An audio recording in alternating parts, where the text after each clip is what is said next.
All right, y'all, what's going on, world? Peace, world. Welcome, welcome. I am Yefeth, aka YGT Records. I got my man, as always, down below, Rich Moses. What's going on, man?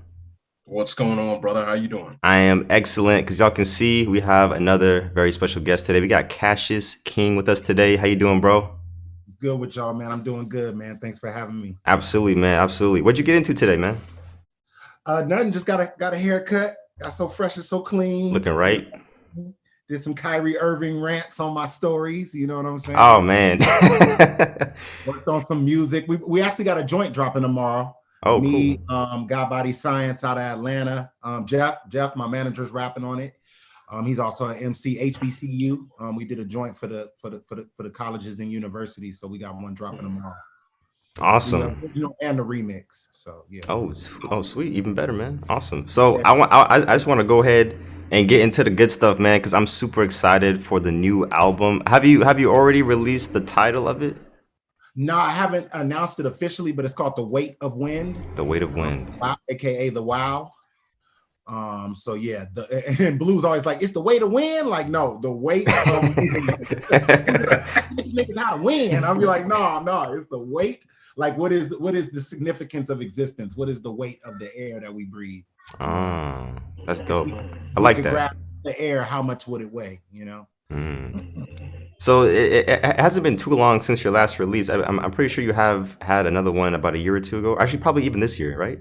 Yeah, I drop a annual V-Day project every year. So I dropped Agape versus Nameless earlier this year. It was a double EP. My last official album, though, was in 2014, the Church Project. But I've dropped a bevy of like mixtapes and projects since then.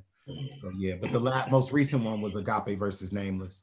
Awesome, man. Yeah. Your work, I've been listening to you for quite a long time since I first found Blue. So like for me, since high school. So this is a pretty dope moment for me actually being able to speak to you, man. Yeah. So I wanna talk about Boom Bap Cadillac because Okay. I love that song personally. I think sonically truly is incredible. I love the horns in there. The piano is really just sonically a very beautiful sound. Of course, you doing a fantastic job on there. I just want to ask you, like, what was the inspiration for that song? Actually, a lot of people, because Blue was like, yo, I thought that was like your favorite writer. The whole title is Aaliyah Janine's Boom Bap Cadillac. Aaliyah Janine was my old school favorite porn star. But it's not because she did porn, it's because she transitioned from porn to like a very successful podcast and just kind of evolved, beyond what she was stigmatized as. So I kind of took that as inspiration, also because she was my favorite porn star. But that's the entire title.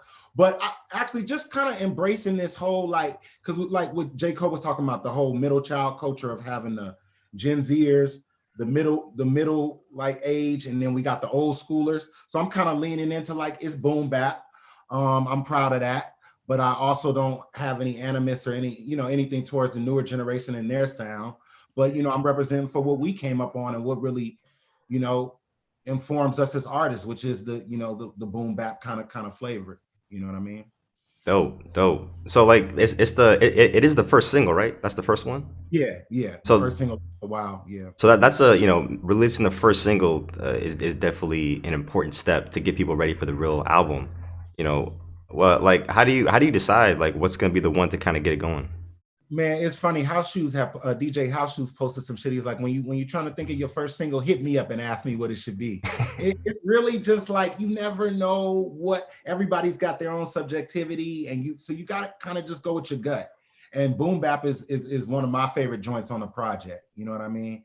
So I just went with what spoke to me, and then honestly, having Brother Blue on it helps. You know what I mean? And I wanted to have somebody on it that would expand my reach, you know what I mean? And bringing Blue in kind of widens my demographic. So it was kind of a win-win. It's my favorite song on the project. And also it has Blue on it, so I can, increase my visibility that way. So that's kind of how we determined it, Cool. Awesome. Before we go any further, man, one thing that I've always liked about your stuff, besides the music, is the album covers. Who does your album covers, bro, and your mixtape? Is that primarily you? Right now, it's Eden Redpath, man. Okay. She's a young 22-year-old Canadian chick.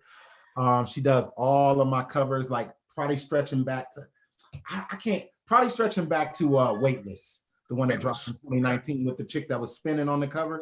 Yes. Yeah. But it's just a large swath of people. Rick, I'm a massacre his last name. Rick Ujitis did a lot of my art before Eden, but Eden is really the backbone. She kind of like visually is like kind of what Clouded Slum is to my style, Eden Redpath is to my visual presentation. So yeah, she did the album cover. She did the HBCU art. Y'all gonna see tomorrow. Like, you know, yeah. Yeah, and it even goes further. Like, I think, like, even, you know, I've been a fan of the cost stuff too, the album covers. But one of the things that really stuck out to me recently was the Malcolm joint and the significance of that Charles Xavier comic book style. Yeah. That was actually, man, I'm so sorry to the artist that did it, but Jeff's friend did it, and his name escapes me. But that was actually my concept.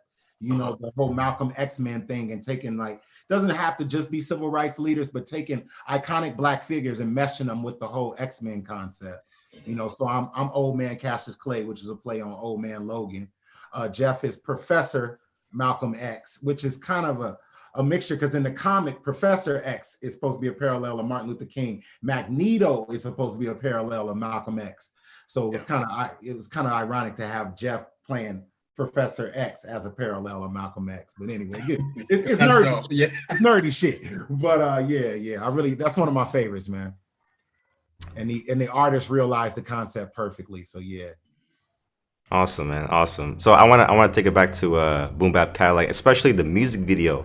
I really want to know why you decided to put Spider-Man in there. Hey, that was all the brainchild of Chancellor Haynes, man. He really came up with the entire concept. But I have a thing for the agile superheroes, man, like Nightwing, Daredevil, Spider-Man. So it was like a dream come true, because I've always been big into the superheroes that do a lot of flips and are very flexible and kind of ninja-like. So it was really dope. I'm actually a DC guy. I'm more of a Nightwing, Batman kind of person. But it was awesome. And James R. Stunts, at James R. Stunts 2020, he did all the stunt work, and Chancellor Haynes came up with the concept. So it was a really, really fun shoot too, man. Dope. Well, I'm not complaining, because I love Spider-Man, probably my favorite hero. Which one you prefer, Peter Parker or Miles Morales? Look, I love Peter. You know, the first Spider-Man movie I ever saw was Spider-Man 1 with Tobey Maguire. So I'll forever love Peter. But who's gonna pick Peter over Miles? Honestly, though, Miles is just too cool. He's just too cool, man. You see all the swag and Into the Spider-Verse? Yeah, man. He's just too cool. It gotta be Miles. It gotta be. It's just a dude from the block, man. You know, what more can you ask for? I mean, Peter's the everyday guy, but Miles is he represents for us, both Latinos and Blacks. So. And he's just a great character too. Yeah, man, he's super fly, man. Also, J&J, Johnson & Johnson & Johnson. When you released that, especially when I saw that album cover, I was like, man, I want to hear Johnson & Johnson again, because I love that album so much. Blue and Mainframe, and I'm pretty sure, I forget the song title, but I'm pretty sure you were featured in there as well, right? Still Up All Night. Yep, I was on one track. Yep. Right, dope. Because you do appear on a lot of blues work, and of course other artists as well. Because you do a lot of solo work, also features work. You do a lot of stuff just period. I'm curious what your relationship is like with with Blue, of course, like with Fashawn, just like the whole Dirty Science crew, because you're kind of doing a lot of work with a lot of people.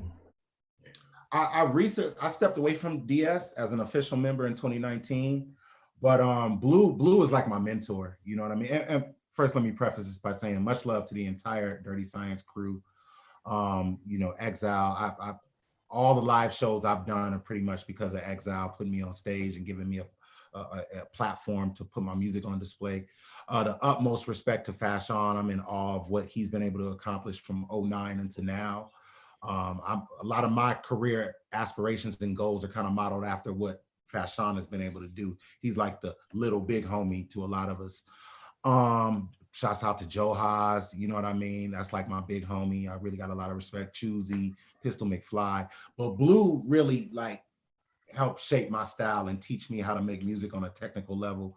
I always joke that when I met him, I was writing 53-bar verses and 16-bar hooks. I didn't know what I was doing, rapping over Jay-Z instrumentals and shit. So yeah, Blue, you know, like we're not as close as we used to be on a personal level, but he's like a brother. You know, if you don't speak to your brother for 2 months, it's still, you know, that kind of Right. brotherly love. So yeah, man, and I'm a big supporter in everything he does. And his work ethic this year has been crazy, man. Hmm. You know, he has been just consistently hitting us with gems. So yeah, it's still, but I've stepped away to kind of just do my own thing. It's me, Jeff Johnson, you know, affiliates like Yamin Somali, God Body Science, Solomon Hill Fleet on the writing tip. You know, we're just kind of doing our own thing, developing our own little wave. So yeah. Dope. Go ahead. Now being from LA, you know, been talking to people recently about Unity, Club Unity. Was that a part of your upbringing too? Like, you know, I know a lot of people have a lot of, you know, fond memories of that, with like Bigga B and Orlando F and all those guys. Was that kind of your upbringing too, like growing up as a kid in LA? You mean like the Project Blow type of scene out Yeah, here? yeah, yeah. It's funny. I always just kind of been like kind of a reclusive person, you Okay. know. So it really is nothing towards other people. I just always kind of been off doing my own thing, you know. Yeah. And that's one of my regrets is that I haven't mixed in more with like the Lamert scene. I was more fucking around with Lamert on some street shit than on some hip hop shit. You know, and that's not, you know, I would have preferred to been fucking with Lamert on some hip hop shit because that's where Yeah. the real culture is, you know. Not to Yeah. do the streets, I don't want no problem with the streets, but yeah, I just always been kind of off to my doing my own thing. You know, I've always been tight with Blue, you know what I mean. But as far as like the whole Project Blow scene and like Dom Kennedy and like uh, shouts out to Thurs, that's the homie, you know. But yeah, I just kind of always been off doing my own thing, you know, off in my own little lane in my own little world. Took, you know, some of it to my own detriment, but yeah. So Cool. You mentioned earlier Blue was like the big brother, but you also said how Fashawn has like some sort of significance in your life. Do you mind speaking a little bit more on that? just seeing what he, because you know, Fashawn is like he's a part of Dirty Science, but he's also been able to branch off and create his own brand within itself. And it's just been his business acumen has just been impressive because I haven't really been able to manifest my brand the way I wanted to. So to Mhm. watch what Fashawn has been able to do, because he just made the right strategic moves, man. He did the mixtape with Alchemist, then he did the project with Exile, then he linked with Murs, and he's just made so many good decisions that have impacted him positively. So I'm not close with dude. Like we don't have like a close personal relationship, but I really admire him as a brand. You know, Fashawn is just a respectable person, man, and I really look up to him on a professional level. Cool, cool. That's really great, man. Do you have any like really crazy stories about Fashawn or anything like that? Oh nah, I ain't got no crazy stories about Fashawn. I mean, I probably have more stories about Aloe Black. You know what I mean? Because that was my Oh, boy. right. Like how we used to tease Aloe about how he couldn't sing. Uh, Nigga, stick to rapping. You can't sing. Well, he showed us. damn. But Wow. no real Fashion. Just a cool dude. I mean, like if we're in Fresno, he just roll up. Coolness is his vibe. Coolness follows him around. Like his whole energy is just cool and laid back. But I don't really have too many personal stories about Fash. But Blue, Aloe, I got some for them for sure. Do you want to share one about Blue? Oh, oh, crazy story about Blue. The first time I met him, he was wearing a bright red shirt, which is kind of ironic. Stepped in a bright ass red shirt. I'm like, how's a dude named Blue wearing a bright red shirt? I mean, I don't know, man. And as soon as I get off with you, I'm like, oh, I should have told him that story. I should have told him this one. I mean, it's been so many experiences with Blue through the years. I can't think of anything specifically, but yeah, you know, we've been down for so long. Okay. How long you been MCing now? I mean, technically, I'm 37 now since I was about 13, but professionally since about 08. Oh wait. Okay, First cool. linked with Trez and put out my first vinyl in 09 with the Khakis and Taylors. What got you what got you into it? Um, I mean, I guess it's just always been in me. I've always been like kind of natural with rhyming words, with poetry. I remember in 5th grade, they told us all to write a poem, and people were doing like, you know, dog and frog, and I was doing like, you know, like abstract emotional shit, like even at that age. I've always been kind of artsy. But it was really just fate, man. I was walking down I was leaving the weed store. Blue used to be in a crew. Or here's a story for you. Blue used to be in a crew called Black and Blue, and they were called Black and Blue, the Bruise Brothers. And I'm leaving a local. This is before we had co-ops, so I'm leaving a weed store on 39th Street, coming down the driveway, and I see a dude walking past me. I remember thinking to myself, man, I hope this nigga don't say shit to me. I just want to keep it pushing. I don't want to make small talk. And he's like, oh, how you doing? I'm like, I'm good. He was like, man, I'm just working on this music. And then it ended up being Black. And that night, Black invited me to come to a show. I performed with Black and Blue the first night I met him. So yeah, man, you know, it was just fate, you know, like I said, when I met him, I didn't know how to make songs. I didn't know how to construct hooks. They immediately took me, immediately, like the next day I came out that night, did a show with them at the age of 19. They lived in Hawthorne. The next day I went down, and that's when I met Blue that night, and then we went to the show. And then the next day, Blue gave me some beats. He was fucking with, our first producer was Loops Melodic. He gave me a couple beats, taught me how to construct songs, taught me how to write hooks, taught me how to flip my flow, and it was all history, man. So I don't really know if I'd be rapping right now if I wasn't led in that direction by destiny. So, you know, it was the universe. Cool, because I was gonna ask you after, if it wasn't for MCing, like, where do you see yourself in life?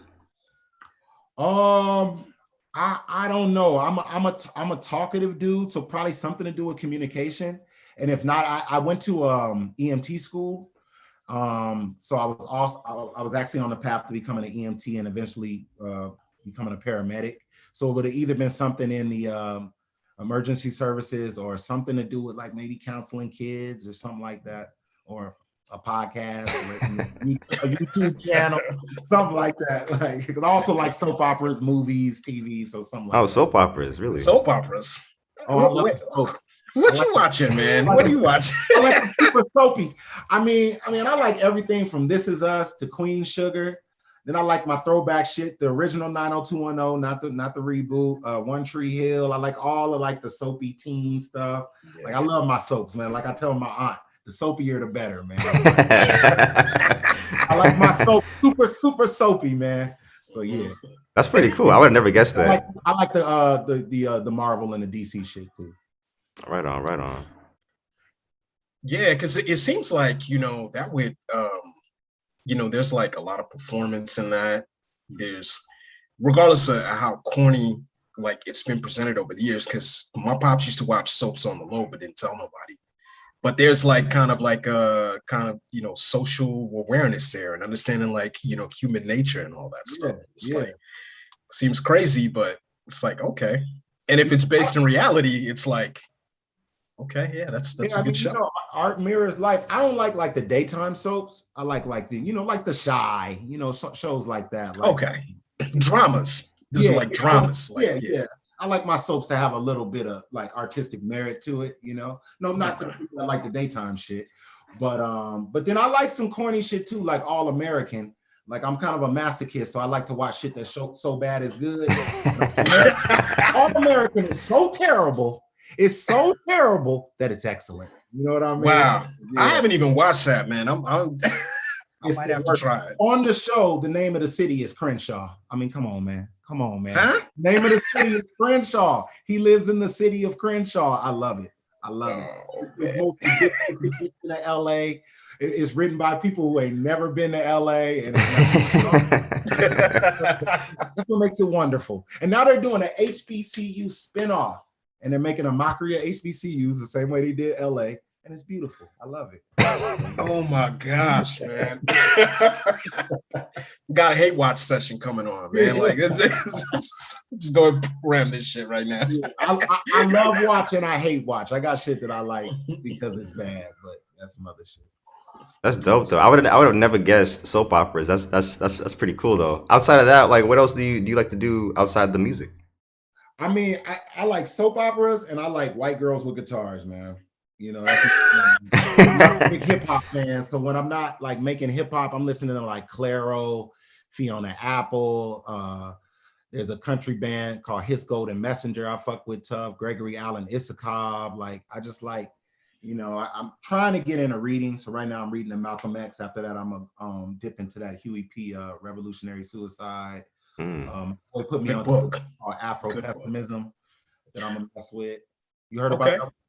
Yeah, Frank Wilderson. Oh, okay. Yeah, Frank Wilderson. Yeah, that's a very interesting take. His story is pretty wild, you know.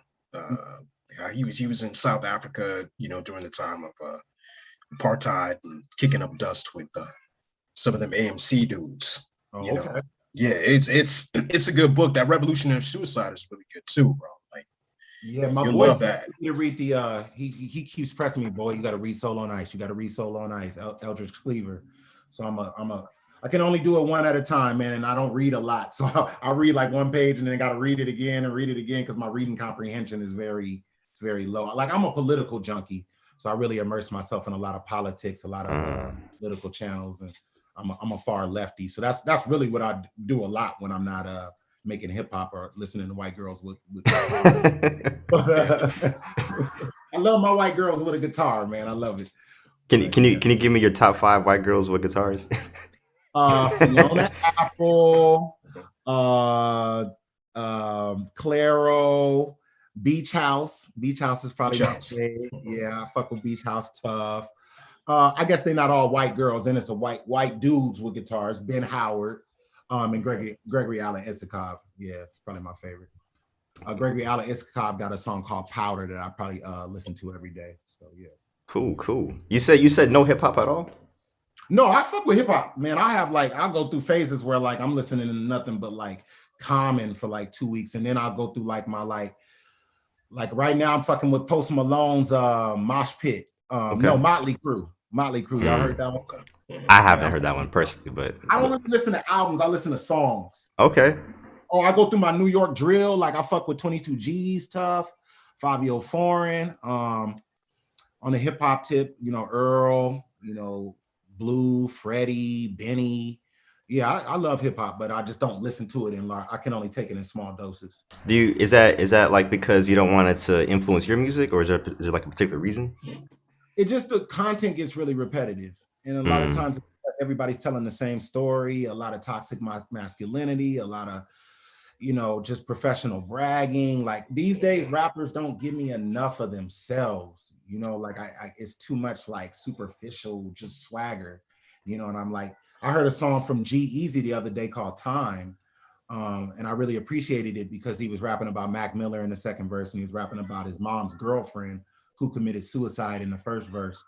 And I'm listening to the song and thinking like, I miss music like this, where you get immersed in the vulnerable side of an artist and not just the swag, like, cause like sometimes when I'm listening to Benny, I'm like, man, this shit dope as fuck. But sometimes I wish I could get more of an inside like view of like more of like some of the more intimate parts of his life, not intimate as in like romance, but intimate as in like, introspection, retrospection, that kind of thing. And I kind of miss that in hip hop. So I get bored with it if I listen to too much of it. Dope. Is there like it doesn't have to be music. It could be movies, books, whatever. Like is there like maybe three just pieces of art you would say is like something you could always come back to, or something that really kind of like shaped you? I mean, not specifically, but television usually inspires me. Like I could be watching Queen Sugar, or I could be watching The Shy, and just a character moment, an interaction, a certain line will just stir my inspiration. And then not even anything connected to art. Sometimes just getting out and taking a long walk, and getting some fresh air and kind of getting my endorphins going will stir me inspirationally. I like ambient music. So I'll go on YouTube and just listen to ambient music. I like movie scores. The Road to Perdition score will usually kind of stir me if I feel like just stagnated, inspiration wise. So really just like I get a lot of inspiration from cinema, man. From I always like joke around with my manager that I get inspired by non-hip hop shit to write like tough hip hop shit. I listen to like some Fiona Apple and be like, I'm ready to kill these niggas. Move, like so yeah. But, Cool. So I've been waiting to ask you this one right here, because I first got introduced to Cashus King through the name Cashus King, and then I found out a little bit later you went by forgive me if I say it wrong, but Cos, like CO money sign. Is there did I say it correctly? Yeah. So is there a particular reason you changed it? Well, I was always Cos is Cashus King. That was always my alias. I've been Cos probably since like '05. I've been Cashus King since '05. Blue actually gave me the alias Cashus King. Mainframe was Cashus King originally, and we kind of got at Oh, the same time. And then if you listen to J&J, I think a couple of times on the record he says Cashus King when he was repping that alias. But I really changed it officially. First of all, because people were having a hard time searching out the name with the dollar sign. They would type it in and it wouldn't pop up. Oh, type you in, you never pop up. And then, of course, when I switched the name, everyone was like, oh, Mr. Claus alias. I'm like, y'all was the ones telling me to switch it. But then also when Cos from Dreamville dropped, COZZ, that rolls with J. Cole. And I remember thinking, like, on some real hood shit, I was thinking it's either one or two things. I'm either going to go right at that nigga because he got my name, and be like, yo, bro, it's not enough room for two causes. We're gonna have to work this out on some lyrical shit, or I'm just gonna evolve into something else. And I really like that evolution of K Dot to Kendrick Lamar, Titty Boy to 2 Chainz. And I just saw room for like kind of a breath of fresh air in the brand to kind of evolve to something else, because some people evolved and it was the best thing they ever did. So yeah. And there ain't been no regrets ever since. Cos will always be a part of me, but Cashus King is kind of the evolution of the maturity of my art. So, and no disrespect to Cos either, man. Much love and respect. Cos probably like, what it is, nigga. I was gonna ask you too. What does Cashus King mean to you? But you would just say, it's like part of your evolution. Cash Us King means to me that we all have. I know it sounds corny and cliche, but we all have royalty inside of us. We're all capable of change. That's why I put emphasis on the us and not the is. I spell it with the US instead of the IS, because Cash Us King represents kind of a collective, kind of egalitarian kind of perspective. You know what I mean? That we all contribute to the whole. Because that's how I look at spirituality. Like, we are all a piece of God. We're not God per se, but we are all a piece that creates the whole. So it's the same thing with Cashus King. It doesn't have anything to do with money really, or materialism. It's kind of ironic in that way, because it ain't about cash. It's about change and evolution.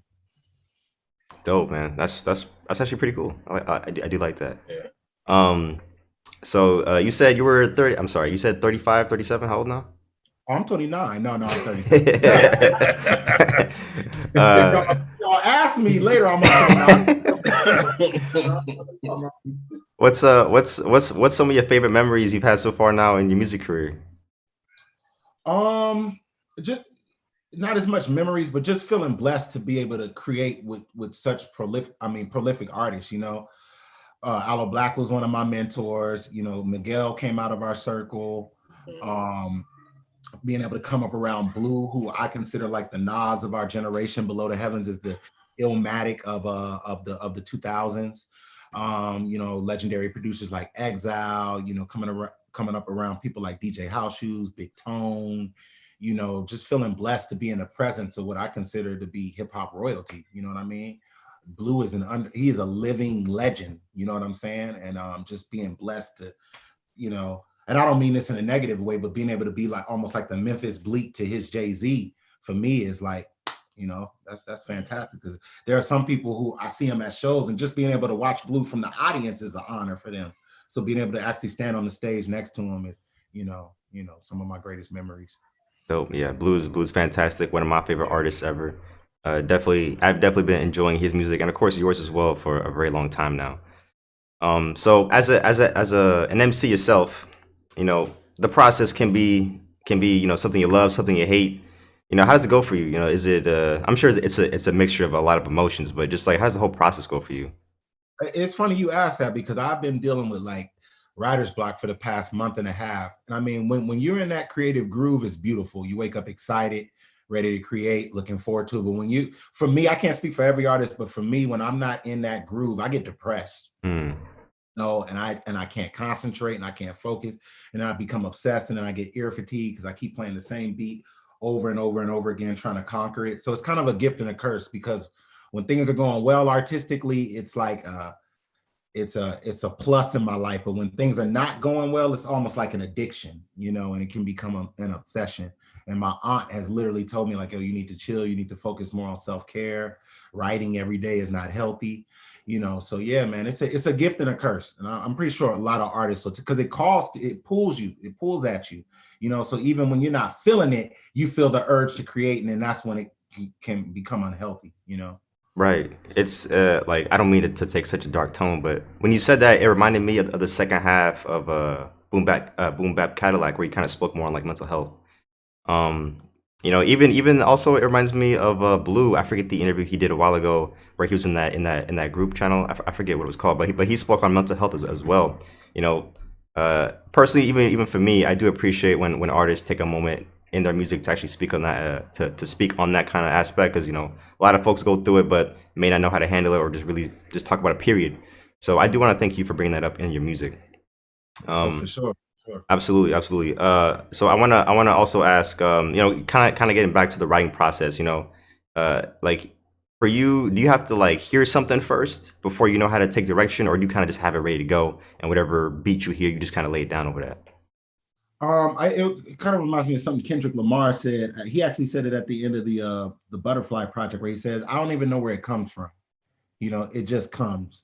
And a lot of times I'll write something and be like, "Where did that come from?" So like, some people, like I know for Blue, he's told me he tends to pick a topic, he'll hear a beat, and then decide what he wants to rap about. For me, I usually just kind of let my pen take me. I'll hear the beat. I need the beat to inspire me. Usually I like beats with a little bit of emotion in them, a little bit of melancholy, a little bit of darkness tends to stir me. And then I kind of just go where it takes me. But lately, working with my producer, I'm starting to evolve where I kind of like to establish a topic now, because it makes it easier to focus. And since I'm getting older, I don't write as fast as I used to. It doesn't come as quick as it used to. So having a topic and like something to focus on kind of helps me hone in. But most of the time, I just kind of go with stream of consciousness, and then it just kind of finds its own direction eventually. It starts off just going everywhere and then kind of focuses as I keep writing. So yeah. Okay, okay. Also, like this might be kind of a harder one to even ask, but for someone who's been rhyming as long as you, like whether it be your own work or a feature, like whatever the case may be, is there like a certain verse where like it's your favorite, or just one where you're just like, yeah, man, like I really did exactly what I wanted to do on here? Oh, you mean one of my verses? Yeah, yeah. Ooh, man. Not no no. That's a good question. um, it's nothing I can think of specifically, but I will say I felt like I really found my artistic groove on the church project I put out in 2014. That's when I felt the most in touch with my lyricism. And even when I go back and listen to it now, I'm like, yeah, I was really feeling it at that time. Because I just remember how inspired I was on that record, like Exercise Your Soul, um, D-Man's on there.